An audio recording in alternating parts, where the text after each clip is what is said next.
So I just wanted to switch gears and get back into credit. Sure. Let's talk about the fundamentals and that potential downgrade of the lower rung of investment grade into high yield. Sure. This is the history of credit spreads. And we can see the backup we got last year in credit toward the end of the year here. In the blue line, it's the most pronounced. And then we see, what really, when you look at it in perspective, is a rather relative modest retracement. But what's interesting is, if you went back and you looked at the energy meltdown in 2015 and 16, that didn't even result in a recession, and we got nowhere near those kinds of levels in the backup last year. So we don't even need a recession to have a massive widening in credit spreads. And when you look at this chart and you see how much room to the downside we have, the asymmetry between the downside opportunity in credit in terms of spread tightening and its increase, is just startling.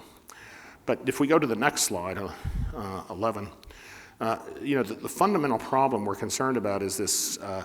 I like to say the gross debt to GDP. A lot of people focus on the net debt to GDP, which is not near the highs yet.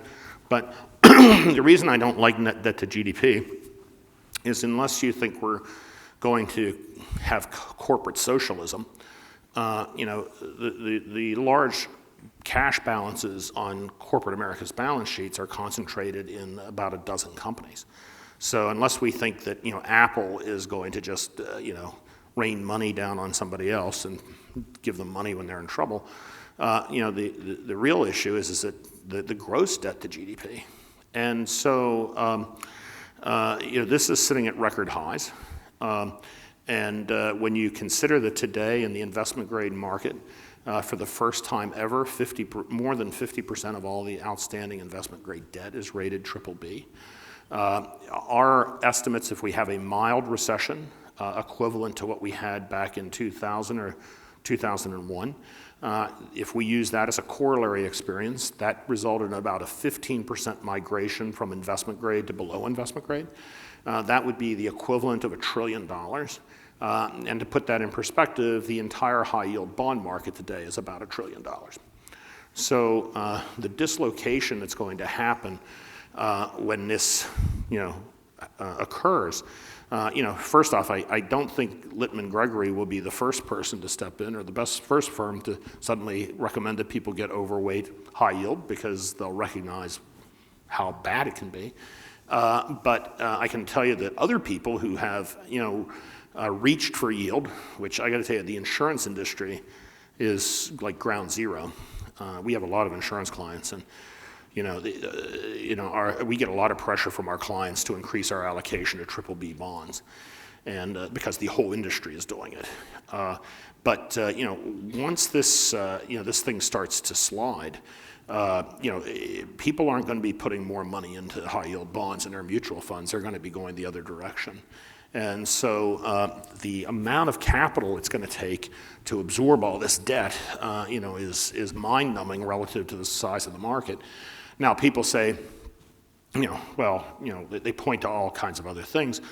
And, the thing I think that is the most realistic assessment that I hear is, there's about $2 trillion today in commitments to fund private equity. And, some of the smarter private equity firms out there will say, hey, this qualifies, let's step in and, let's buy some of this distressed debt. But remember, the kinds of returns they're looking for are 15 or 20%.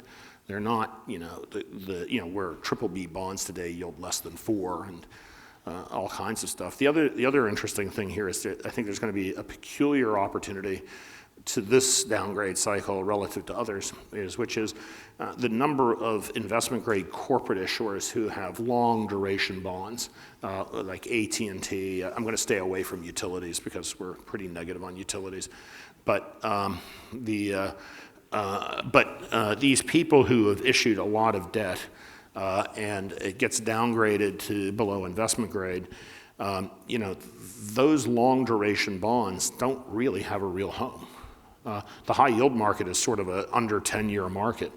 So, where this long duration high yield debt's going to go is going to be a real question. And I would say don't be surprised if it ends up in your portfolio.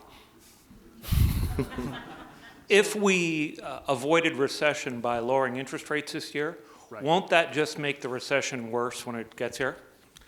Yeah, you're a man after my own heart.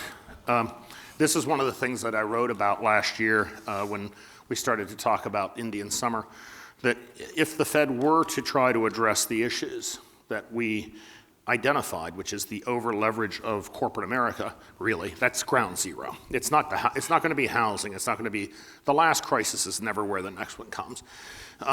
So corporate America, even the Fed is concerned about this.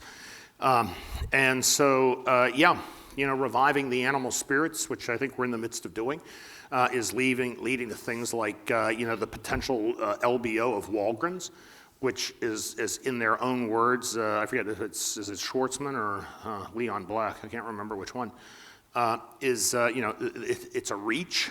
The amount of debt they're going to have to issue to do this, so it's going to be worse. And, this is one of the debates we have around the table in New York at the Fed, which is many people agree with me that we would be better off to allow the business cycle to run its natural course rather than building up excesses into the future unless, we would have some sort of policy response on the fiscal side to address the shortages of labor and other things which are ultimately going to be the thing that make the Fed have to kill the expansion.